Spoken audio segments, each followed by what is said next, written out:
Madaktari wa umma walalamikia hali duni za utendakazi na kutishia kugoma. Huenda masomo kwenye vyuo vikuu yakaathiriwa baada ya UASU kutishia mgomo wa kitaifa. Na jamaa ajipata matatani baada ya mwanamke kumvamia mitaani Nairobi akidai ni baba watoto.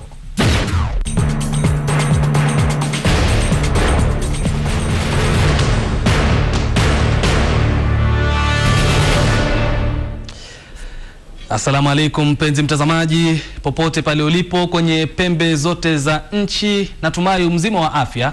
Hujambo na karibu kwenye mchipuko wa habari. Jina langu ni Kofa Mrenje. Tunaanza taarifa zetu na spoti na tunaelekea moja kwa moja hadi nchini India ambako mwogeleaji shupavu wa humu nchini Jason Danford ameshindia Kenya medali yake ya kwanza ya dhahabu katika mashindano ya Jumuiya ya Madola yanayoendelea nchini India. Danford alimaliza wa kwanza kwenye shindano la umbali wa mita 50 akitumia muda wa sekunde 23.35 na kunyakua medali yake ya kwanza ya dhahabu nje ya Afrika. Hata hivyo, matumaini ya taifa hili ya kupata medali ya pili ya dhahabu yalizimwa katika fainali ya mbio za mita 1500 pale mwanariadha kutoka Uganda Moses Kipsiro alipomaliza wa kwanza mbele ya Wakenya watatu waliokuwa kwenye mbio hiyo. Kenya hata hivyo ilitoa medali mbili, moja ya fedha na nyingine ya shaba. Kenya haijawahi kushinda medali yoyote katika mashindano ya uogeleaji, na Jason Danford alipojibwaga ulingoni kwa fainali ya mita 50 ilikuwa ni dhahiri alibeba matarajio ya nchi nzima. Ni dhahiri alikuwa na wasiwasi mwingi, japo sura yake ilionyesha hali tofauti. Na shindano lenyewe lilipoanza, Danford akafanya kweli. Bingwa huyu wa taji la Afrika alitumia muda wa sekunde 23.35 na kuwashinda mabingwa wengine kutoka mataifa ya Australia na Afrika ya Kusini. Jason kwa miaka mingi ametawala shindano hilo katika bara la Afrika na sasa inaonekana amekomaa kukabiliana na ulimwengu wote kwa ujumla. Well, he held his nerve superbly in the closing stages of this one. Wow. Yeah, nothing in it. Watch this, Hugo without the hat and Jason Danford with the white hat. How can you separate that? You can't, and that's why we have the electronic timing. Medali hii ya dhahabu bila shaka ni ishara tosha kuwa Kenya inaweza kufanya vyema katika mashindano mengine, na ni muhali kutaja hapa ipo haja kukoma kutegemea riadha pekee.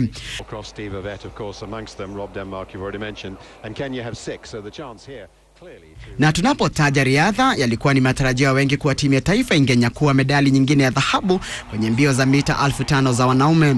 Na huku Kenya ikiwakilishwa na wanariadha tatu, ilionekana kana kwamba medali ya dhahabu ingekuwa rahisi kushinda.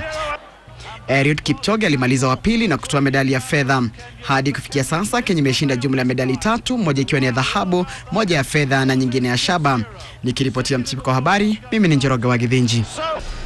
Bila shaka mpenzi mtazamaji, ni nyakati kama hizi ambapo wengine wetu tunajivunia kwa Wakenya.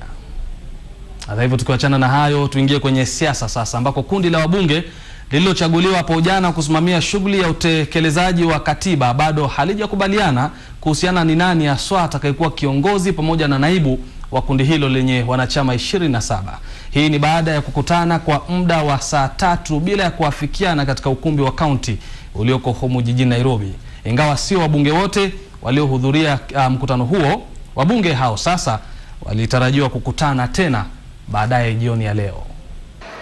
Tunaendelea jioni. We continue at 6:30. Okay. Meeting is progress so far? Taking a break. We're making a lot of progress. 6:30 we'll come up with it. No, no smoke. Yeah. White or black? The meeting is adjourned until today at 6:30 for them to elect a chairperson. How's the progress been so far? Quite good, actually. They have consulted a lot, so far the meeting was quite good. No, those serious problems. A lot of consultations, discussions, and agreements, looking at the issues that are there.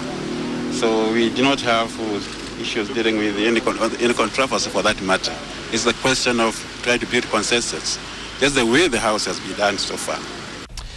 Chama cha kitaifa cha wahadhiri wa vyuo vikuu humu nchini UASU kimeupa usimamizi wa chuo kikuu cha Masinde Muliro makataa ya siku 21 kumrejesha kazini Profesa Sami Kubasu, la sivyo kiandae mgomo wa kitaifa wa wahadhiri.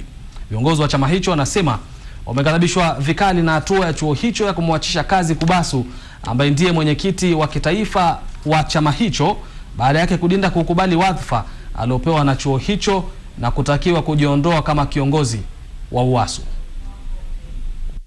Ungelifanyaje ingekuwa ni wewe? Maafisa chama hicho kutoka chuo kikuu cha kilimo cha teknolojia cha Jomo Kenyatta wakiongozwa na katibu mkuu Mutura Mberia wanasema huenda vyovyote vikuu humu nchini vikandaa mgomo iwapo hatua ya kumtimua Daktari Kubasu hautobatiliwa. And we are giving 21 days ultimatum. 21 days ultimatum from this chapter that the university management must rescind the decision they took. They must correct the wrongs they have done.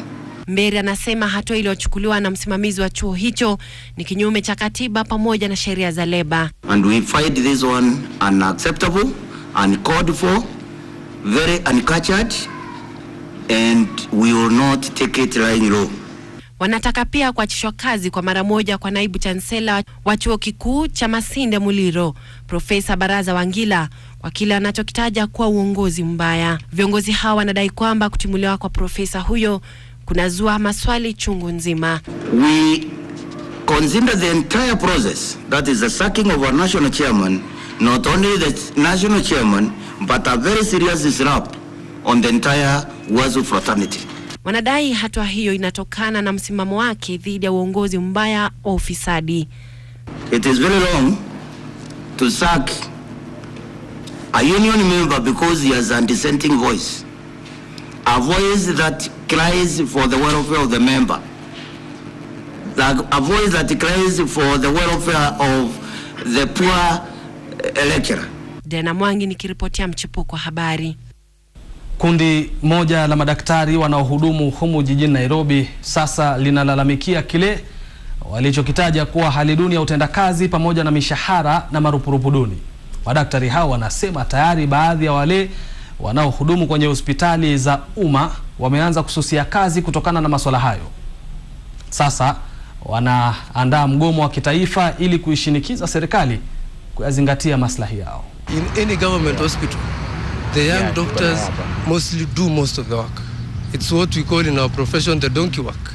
Donkey work means this is the doctor who is directly attending to the patient. What we are saying that there are consultants in this field. Consultants are paid well, especially in the private sector. Consultants have their major medical centers. So what we are saying, you might go to a hospital and you find these senior doctors, the consultants, fine, they'll be working. But as people on the ground, the donkeys on the ground, the doctors who are directly attending to this patient in the ward, what we are saying is that we are going on a go-slow. We are not going to do any ward rounds anymore. We are only going to attend to the emergency cases where a mwananchi comes in, probably with a gunshot, or maybe it's just bleeding, or a patient who is in a coma. Those are the only patients we are going to attend. And that is what. And even if the association said anything contrary to this, then it means they're moving contrary to the spirit of the members. Then it means that the leaders are not credible anymore. Yes. You know, because the power of the association is the members. Yes. And if the members are suffering, yes, and their plight is not being addressed, yes, it does not matter anymore what the association tells us or tells you. That means that the suffering is still going on, the grievances are still going on, the oppression is still going on, and the fight must go on. Yes. So the fight is going to go on. This is only the start. Yes. The fight is going to spread throughout the country, and the association cannot overlook our grievances. They have overlooked them for long. They have told us that they are doing under the table, behind the scenes negotiations, yes, with the government all the years. Yes. So we've said that it's now time we just came out and stopped working under the scenes, came out in the open and fought for our rights. Ukosefu wa mitambo ya kisasa pamoja na matumizi ya teknolojia ya mawasiliano vimetajwa kuwa chanzo cha kukithiri kwa ufisadi kwenye idara ya usajili wa watu iliyo chini ya Wizara ya Uhamiaji. Haya ni kwa mujibu wa ripoti mpya iliyozinduliwa rasmi hii leo na Tume ya Kitaifa ya Kukabiliana na Ufisadi humu nchini KCC. Hata hivyo, mkurugenzi wa tume hiyo Dr. PLO Lumumba amemiminia sifa tele idara hiyo kwa kuipa nafasi tume yake kufanya uchunguzi kwenye idara hiyo katika juhudi za kukabiliana na udhia huo.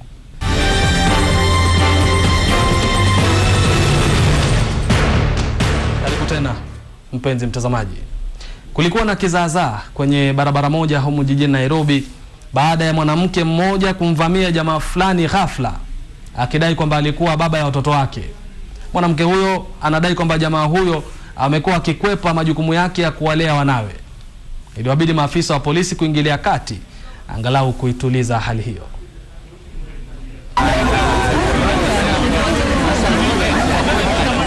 Wengi walibaki vinywa wazi baada ya mwanamke huyu kuanza kumvamia mwanamume mmoja kwenye mitaa ya jiji. Alidai kwamba jamaa huyu alikuwa baba ya mtoto wake.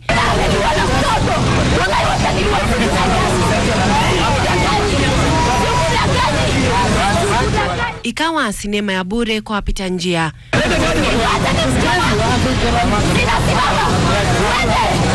Wengine wanasema alikuwa mlevi na kwamba pengine kulikuwa na ukweli katika yale aliyokuwa akiyasema. Huyu mama wanaombaomba, si ndio? Leo hakuja kaa desturia aombe mzee kitu kidogo.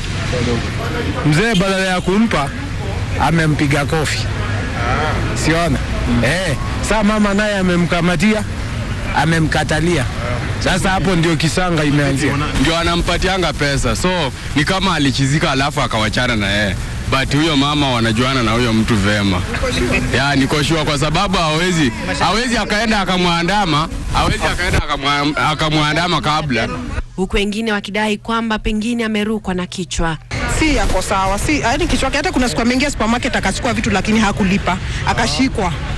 Akashikwa akaanza kuambiwa rudishe vitu. So vile aliambiwa rudishe vitu alikuwa anakataa. So nikaona ni kama ako na shida.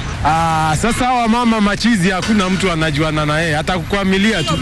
Iliwabidi polisi kuingilia kati angalau kutuliza hali. Jamaa huyo pamoja na mwanamke huyo wamepelekwa kwenye kituo cha polisi cha Central. Diana Mwangi nikiripotia Mchipuko Habari. Mwanamke mmoja mwenye umri wa miaka 60 hivi anaendelea kupokea matibabu kwenye hospitali kuu ya kaunti ya Thika baada ya kupelekwa hospitalini humo na maafisa wa polisi baada ya kuhangaishwa na kutengwa na ndugu, jamaa na marafiki kutokana na kwamba ameathiriwa vibaya na funza. Mkurugenzi wa shirika la Habari Trust Kenya Stanley Kamau amewakemea vikali wale ambao wamekuwa wakimtendea mwanamke huyo unyama huo, akisema ni sharti wachukuliwe hatua kali za kisheria. Ni kisa kilichowacha wengi vinywa wazi. Kisa cha mwanamke mwenye umri wa miaka 60 kutengwa na ndugu, jamaa na hata marafiki kutokana kwamba ameathiriwa vibaya na funza. Dorcas Mbote anasema kuwa amekuwa akikejeliwa sana na hata majirani. Na masaibu yake hayakomei hapo. La hasha. Wavulana na hata wanaume wazima wamekuwa wakimnyanyasa kimapenzi. Kuna kijana mwingine ameandikwa na nini na Papa Dennis, ile alikuwa anaitwa Ubondo.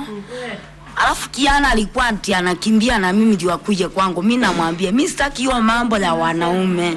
Hivyo basi ilimbidi kutafuta hifadhi kwenye kituo cha polisi cha Ngati. Nancy Wambugu ambaye ni muuguzi kwenye hospitali hiyo anasema kuwa Dorcas atapokea matibabu kwa muda kabla ya kuruhusiwa kwenda nyumbani. The problem needs to be tackled from the place where she lives, because after we treat her, then she will always be serviced in the ward because of the same problem. Mkurugenzi wa shirika la Habari Kenya Stanley Kamau amewakemea vikali wale ambao wamekuwa wakimnyanyasa mwanamke huyo, akisema kuwa huenda wakachukua hatua kali za kisheria. Kenyan is wherever you see a Jiga victim, the issue of discrimination should not come in. We should be able to treat each and every Kenyan equally. Kamau pia ameitaka serikali na haswa idara ya utawala wa mikoa kuwalinda watu wanaoyapitia masaibu kama haya ya Dorcas. I'm asking the government, especially the provincial administration, is that when cases of discrimination are reported, especially by the people who are Jiga infested, they should be able to take that issue seriously and take action. Kia Makarioki, Mchipuko Habari.